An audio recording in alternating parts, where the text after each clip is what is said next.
तो कितनी बात चुपती थी उसकी। कपड़े से पहचानने की बात उन्होंने कह दी। इतने बड़े पद पर बैठा आदमी इतनी छोटी बात कहेगा, तो वही कह सकता था जिसके दिमाग में हर समय हिंदू मुस्लिम चल रहा होता है, वही ये हल्की बात कह सकता था। और ये कपड़े से पहचानने वाली बात जो है, उन्होंने एक समुदाय के लिए ही सिर्फ नहीं कही थी, उन्होंने इस देश की जनता की जो बुद्धि है, जो सोचने की क्षमता है, उसको चुनौती दी थी कि 5 साल में हिंदू मुस्लिम दिखाते दिखाते हमने तुम्हें इस स्थिति पर ला दिया है कि अब हम कहेंगे कि सिर्फ तुम कपड़े से पहचान लो, और आप कपड़े से पहचानेंगे। वो तो कहिए कि झारखंड के आदिवासी लोग सदियों से कपड़े से किसी को नहीं पहचानते थे, अपने देश का भूगोल भी नहीं मालूम था जहां के क्या चुनाव में कह रहे थे वो। तो वो खून का रिश्ता था। घरों में ये सिखाया गया कि शादियों में जो रिश्तेदार आते हैं सब अलग अलग आर्थिक हैसियत के हैं, किसी का कपड़ा खराब हो सकता है, किसी का कपड़ा साधारण हो सकता है, लेकिन खून का रिश्ता है। इस देश में, इस देश से हिंदू और मुसलमान का खून का रिश्ता है। वो इस देश की आत्मा है दोनों, और आत्मा का आकार नहीं होता है, रूह का कोई कपड़ा नहीं होता है। मुर्दे पर कफन डालते हैं, आत्मा को किसी ने देखा नहीं। आप आत्मा पे कफन मत डालो, कपड़ा मत डालो, उनका आप कपड़े से पहचान लीजिए। इसीलिए अगर हम सबको नागरिक बनाया होता तो वो क्या, कोई भी नहीं कह सकता। उनके तमाम पुलिस के जो लोग हैं जो बात बात पर सेडिशन के केस दर्ज कर लेते हैं आजकल, वो लोग भी ये बात नहीं कर पाते। कपड़े से पहचानने वाली बात इतनी हल्की बात थी, चुप गई मुझे। मैं यही सोचता रहा कि हिंदुस्तान की जनता, जिस गांधी ने कपड़े उतार दिए अपने, जो वो सूट पहन कर आए थे, अंग्रेज उन्हें कपड़े से ही तो पहचान रहे थे ना, तो गांधी ने कहा लो मैं सूट ही उतार देता हूं, कुछ नहीं पहनूंगा, लंगोट में चल देता हूं। पहचानो गांधी को कपड़े से, पहचानो। वो लाठियां लेकर हजारों लाखों लोगों के बीच में चलता हुआ आज भी चला आ रहा है। पहचानो उस महात्मा गांधी को। 5 साल से उनका नाम लेकर रोज उस बिना कपड़े वाले फकीर की हत्या हो रही थी। वैसे क्रोनोलॉजी में तो 1948 पहले आया था और 26 जनवरी 1950 बाद में आया था। आपको बताता हूं, मेरी अंग्रेजी उतनी अच्छी नहीं है। वो क्रोनोस एक ग्रीक गॉड है टाइम का, जो बच्चों को खा जाता है, उससे निकला है क्रोनोलॉजी। हमारे एक अंग्रेजी के दोस्त ने बताया है, तो इसलिए क्रोनोलॉजी समझ लेना, ये टाइम का ऑर्डर नहीं है, ये आपके पागल हो जाने का ऐलान है कि अब आपको गोदी मीडिया के जरिए आपके दिमाग में वो जहर भर दिया गया है कि अब सिर्फ आपको कपड़ा देखना है और भीड़ बनके किसी को मार देना है। इसकी तैयारी की गई है, तो मत कीजिएगा, वरना वो कोई और आ जाएगा जो अपने कपड़े उतारकर आपकी अंतरात्मा के दरवाजे पर खड़ा हो जाएगा कि मैं गांधी हूं। कितनी बार मारोगे मुझे, कितनी बार मारोगे? और ये वही गांधी हैं कि जिनकी प्रेरणा लेकर लाखों औरतें सड़क पर आ गई, और उसी गांधी के कपड़े के पीछे चलकर अभी बहुत सी औरतें आ रही हैं। तो इसलिए हम सबको नागरिक बनना चाहिए। जब हम नागरिक बनेंगे तो हम एक दूसरे के लिए समान अवसर का अवसर बनाएंगे, एक दूसरे के लिए बराबर होंगे। ये बार बार कहना बंद कीजिए कि ये धर्म वो धर्म, तराजू पे तौल के सब बराबर है। हम बराबर हैं तो सिर्फ संविधान के समक्ष बराबर हैं और उसकी दी हुई नागरिकता की परिभाषा के तहत बराबर हैं। ये हमारी नई पहचान होनी थी, जिसके लिए 100 साल तक लोगों ने लड़ाई लड़ी। फांसी के फंदे पर झूल गए ना, क्या मिला उनके पीछे? उन्होंने तो आजाद भारत का तिरंगा भी नहीं देखा, नहीं देखा वो। लेकिन वो इसी मुस्तकबिल, इसी फ्यूचर के लिए लड़ रहे थे। हम आप सब भटक गए हैं, व्हाट्सएप यूनिवर्सिटी से निकल आइए और नागरिक बन जाइए। मैं आपको बता रहा हूं, आप उन्हीं को प्रेम कीजिए, मैं उनसे आपको दूर नहीं ले जाना चाहता हूं।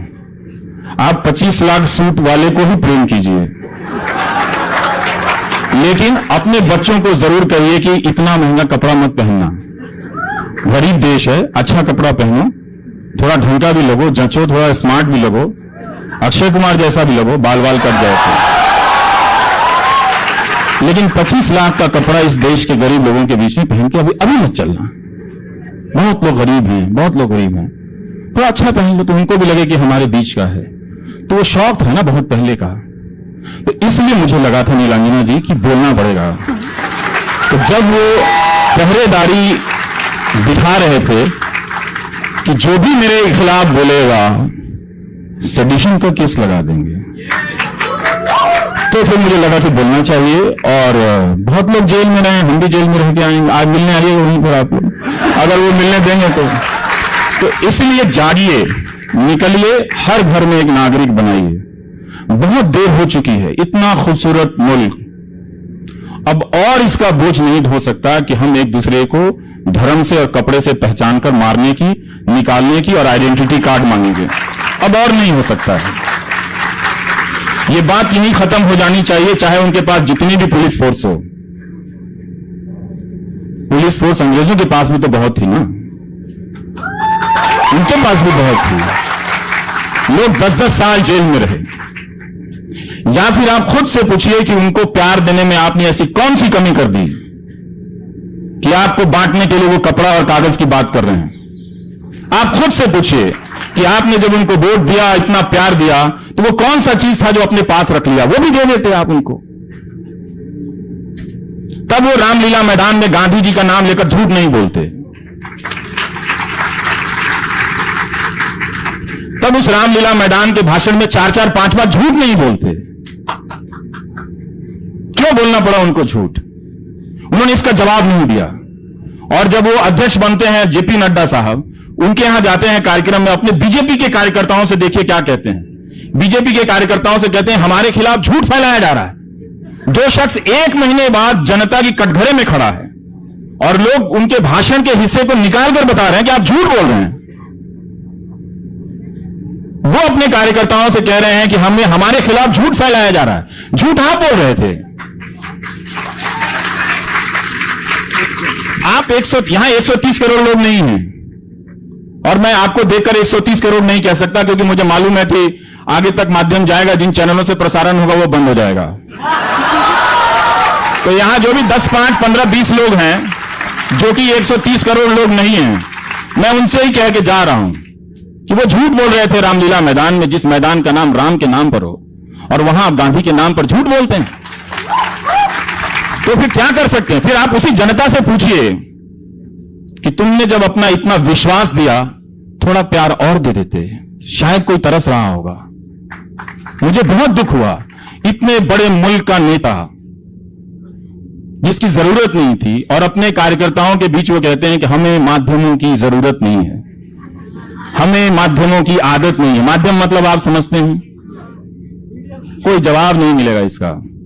जिस टेलीविजन ने उनको, उनकी राजनीति को 5 साल तक 24 घंटे बनाने में मेहनत की, उसी टेलीविजन को खारिज कर रहे हैं। हालांकि वो मेरी बात कह रहे थे, जो मैंने कहा था कि 2.5 महीने टीवी मत देखना देश वालों, इससे अच्छी देश की सेवा नहीं हो सकती।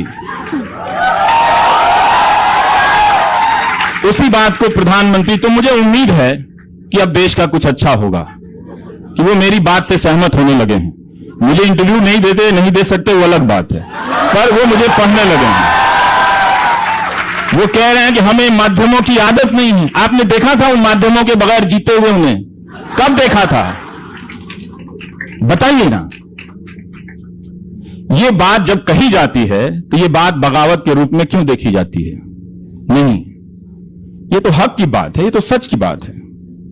ये बात अगर हम सब नागरिक होते, एक दूसरे को नागरिक की तरह पहचानते, मतदाता आप सिर्फ 1 दिन के लिए बनते हैं। जिस दिन पोलिंग बूथ से लौट आए, जिस वक्त आप मतदाता नहीं रहते, आप नागरिक होते हैं। तो आप 5 साल जो कार्यकाल होता है उसमें सिर्फ 1 दिन की भूमिका, और इन्होंने टीवी के जरिए आपको 5 साल मतदाता बनाया। 5 साल, हर दिन 24 घंटे। तो इसलिए लगा कि मैं बोलूंगा। बहुत लोग बोल रहे थे, आप लोग भी बोल रही थी, ऐसी बात नहीं था कि बात नहीं थी कि मैं ही बोल रहा था। पर ये जो डर का जो एक पब्लिक ऑर्डर बना था, इस पब्लिक ऑर्डर को तोड़ना बहुत जरूरी था। हम लोग तो नहीं तोड़ पाए, तोड़ा तो इस देश की औरतों ने तोड़ा है, कि उनको पता है कि वो बोलना उनके लिए फंडामेंटल है। इसीलिए बोलने की आजादी की लड़ाई जो लड़ेंगे, हम मर्द नहीं लड़ेंगे, क्योंकि हमें घरों में सिखाया गया है दूसरों को चुप कराना। और वही आदत कुर्सी तक ले जाती है जहां बैठकर वो सिर्फ दूसरों को चुप कराने की भाषा बोलता है, और ये किसी एक नेता से संबंधित नहीं है। इसीलिए बोलने की जो लड़ाई है वो औरतों की लड़ाई है। इसलिए जब औरतें बोलेंगी तो पीछे पीछे चुप कराने वाले भी बोलने आएंगे। तो इसलिए असली अच्छे दिन अब आने वाले हैं।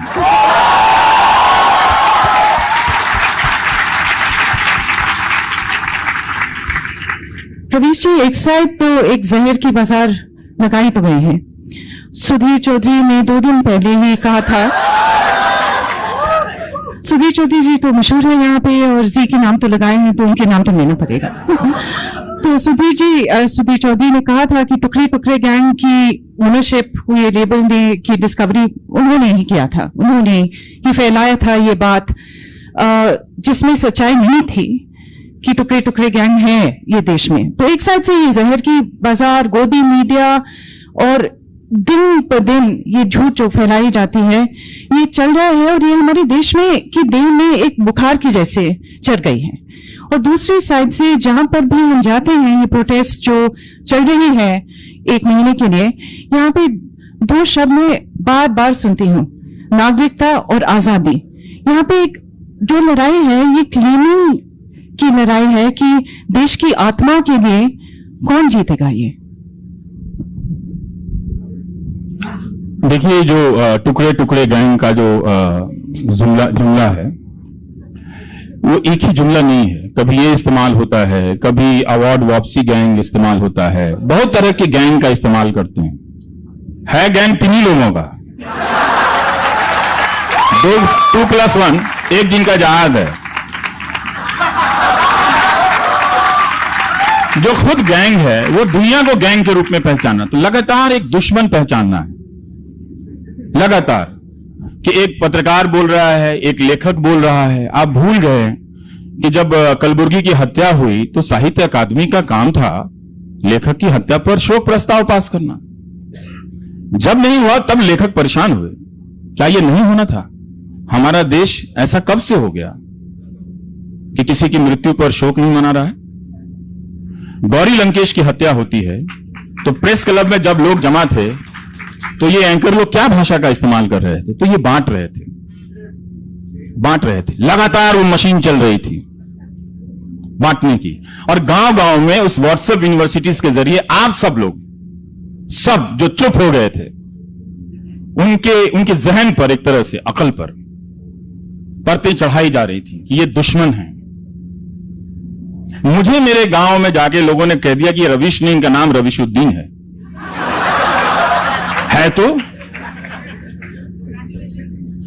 तो क्या हो गया? क्या वो देश का नागरिक नहीं है? अब कागज मांगोगे? तो इसीलिए अब एक ही पहचान नागरिकता की होनी चाहिए। वो यही कर रहे थे। टीवी एंकरों की भाषा देखिए, खराब अंग्रेजी माफ की जा सकती है इस देश में, बहुत लोगों की खराब अंग्रेजी, मेरी भी है, ऐसी बात नहीं है, लेकिन उस अंग्रेजी का इस्तेमाल करके सबसे पहले जब आप अपनी नागरिकता कब हारते हैं? जब भाषा हार जाते हैं। नागरिकता हासिल करने के लिए जरूरी हो कि भाषा में एक तरह का संयम और समानता हो, उसमें प्यार हो, उसमें स्पेस हो। जब ये सारी चीजें खत्म कर दी गई और you where is the liberal tonight, जिसका पता नहीं वो दिन में कहां रहता है, रात को आके वो लिबरल को खोजता रहता है। तो ये टेलीविजन के जरिए, और आप लोग देख रहे थे कि बड़ा भारी ऑक्सफोर्ड से कोई पढ़ के आया है, अंग्रेजी बोल रहा है, सिस्टम को अकाउंटेबल बना रहा है, लेकिन ये चैनल वाले जश्न मना रहे थे। गौरी लंकेश की जब हत्या हुई और प्रेस क्लब में जब बैठे थे, इनमें से कोई पत्रकार नहीं आया था। तो इन्होंने सबसे पहले पत्रकार को बांटा, क्योंकि अब जो है समाज को बांटने की जो मशीन थी वो जो नए दौर में आई, तो पहले हमारी ट्रेनिंग थी कि सेंसरशिप आएगा। नहीं, सेंसरशिप नहीं आएगा। जिन संस्थाओं से सेंसरशिप आती है वो तो अब खत्म हो चुकी हैं, नाम लेने की जरूरत नहीं है, पुलिस से लेकर कोर्ट तक वो खत्म हो चुके हैं, तो उसकी जरूरत नहीं है। तो अब उस मीडिया के जरिए इस देश को बदलने का काम किया गया। इसीलिए मैं कहता हूं कि भारत का जो लोकतंत्र है वो अर्जित लोकतंत्र है, पेड़ से नहीं टपका था। 100 साल लड़े थे हम। जब बाहर भारत पाकिस्तान बंटवारे के बाद हिंदू मुस्लिम सिख के तीनों के आपसी दंगे चल रहे थे, तब संविधान सभा में लोग बैठकर अपनी अकल लगा रहे थे कि हमें उस हिंसा से प्रभावित नहीं होनी है। एक ऐसा संविधान बनाना है जो आगे चलकर लोगों के जहन पर तर्क को कायम करेगा। और ये एक ऐसी राजनीति बना रहे थे जो तर्क पर आपको भावनाओं को कायम करे। इसीलिए 24 घंटा चला। और उसका नुकसान क्या हुआ? तो टेलीविजन के जरिए, और ये मैं मजाक में नहीं कहता हूं नीलांजना जी, टीवी ने इस देश की अर्जित जो मीडिया है, उस देश के अर्जित लोकतंत्र की हत्या करने की कोशिश की है। डेली सामने से सीने पे छुरा मारा है इन लोगों ने। और आज आप वोट के नशे में हैं, उनकी कुर्सी के नशे में है, रहिए, मुझे उससे कोई मतलब नहीं है। 10 साल बाद मेरी हर बात को पलट कर देखेंगे कि कोई कह रहा था कि सामने हत्यारा है और आप उसे गले लगा रहे थे। यह हुआ आपके देश में 800-900 चैनलों को लगाकर। तभी मैंने कहा था कि आप टीवी मत देखिए, इससे आसान तरीके से आप इस सरजमी की सेवा कर ही नहीं सकते थे।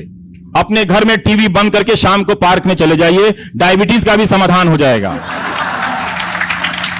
बीपी का भी समाधान हो जाएगा, आप खुश नजर आएंगे।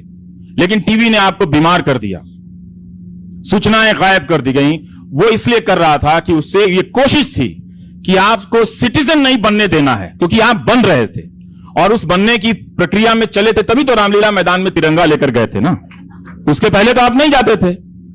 तो आप उस रास्ते पे चल रहे थे। तो नागरिकता की जो पहचान है वो एक दिन में 10 साल में नहीं हासिल होगी, बहुत जमाने लगेंगे उस पहचान को लाने में, जो हमने उसके लिए कभी मेहनत नहीं की। और उस मेहनत को खत्म करने के लिए, जनता को भीड़ में बदलने के लिए टीवी का इस्तेमाल किया गया।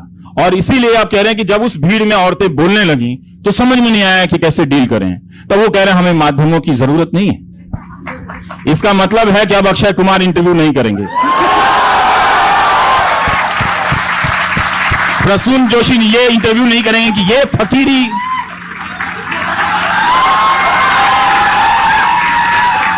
where did you get this, boss? That fakiri is amazing. Nobody got this, and you found it, fakiri. Oh my God, my. Here we are sitting in London, and we found fakiri. Let's have fakiri tonight. Let's hit the floor, let's dance. We have got the fakiri. ये उस गायक ने लिखा जिसको पैसे और शोहरत की कमी नहीं थी। दिखता वही है जिसका खजाना ज्यादा भरा रहता है। तो ऐसे लोग, ऐसे मीडिया आप एंकर के जरिए देख रहे हैं। ये पूरा एक फॉर्मेट था कि मालिकों को पहले कब्जे में लेकर, जो भूत प्रेत का मीडिया कर रहा था, वो इस तरह का टेलीविजन का सेटअप आपके सामने खड़ा कर दिया गया। अब आप पागलों की इस तरह बैठ रहे हैं। आपको ना ये देश पहचाना जा रहा है, ना लोग पहचाने जा रहे हैं। लग रहा है कि सामने वाला आ जाएगा, तू मार देगा, वो व्हाट्सएप में लिख दिया मत निकलो, लगता है वहां पे तुम्हें मारने आ जाएंगे। हर जगह ये मारने की फोर्स स्टेशन है क्या? ये रैपिड एक्शन फोर्स बना रखा है क्या आपने? जब हर जगह जाके कहीं पीट दीजिए। देखिए इसका नुकसान क्या हो रहा था, आप समझ नहीं रहे थे इस बात को। जब अलवर में पहलू खान को मारा गया और जब बुलंदशहर में सुबोध सिंह को मारा गया, तो सिंपल हिसाब हिंदू मुसलमान में ही समझा देता हूं। 2 लोगों को मारने के लिए 100 हिंदू परिवारों के लोग गए थे। जिन हिंदू परिवारों को हिंदुत्व के नाम पे आप आगे ले जा रहे थे, उन्हें बनाना था डॉक्टर, नौजवानों को बनाने लगे आप क्या? पहलू खान, तबरेज, सुबोध कुमार सिंह का हत्यारा। तो आपके घरों के बच्चे हत्यारे में ना बदलें, इसलिए बोलने आया था कि इसको बंद कर दो। इसके बगैर भी आप उन्हें पसंद कर सकते हैं बिल्कुल, और आपको अच्छा लगेगा पसंद करके।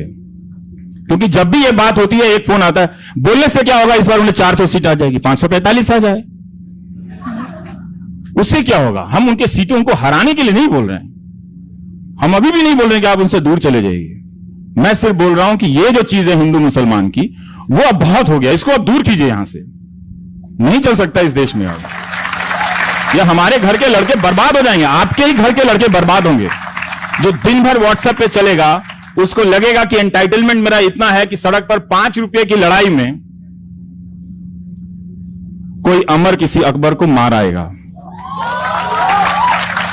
जिस अमर को आपने बहुत प्यार से बड़ा किया होगा, अच्छा बेटा बनेगा, वो हत्यारा बनकर किसी दिन घर लौटेगा। पुलिस और टीवी तो बचा लेगी उसको, लेकिन आपको भी जानकर अच्छा नहीं लगेगा कि आपका बेटा हत्यारा हो गया है। इसलिए बहुत जरूरी था कि ये सामने से बोल दो, माने या ना माने ये आपकी मर्जी है। आप जिसको 400 सीट देना है, 800 सीट देनी है, आप देते रहिए, आपका प्यार है, आपका दिल है, आप जानो। लेकिन आप इस दुकानदारी को बंद करो अभी। आप इसको तुरंत, इसको इस साल, इस महीने इसको आप मैंने नेशन न्यूज इंडिया को सब्सक्राइब किया है। मैं आप सभी लोगों से रिक्वेस्ट करूंगी कि आप लोग सब्सक्राइब करें, चैनल को लाइक करें।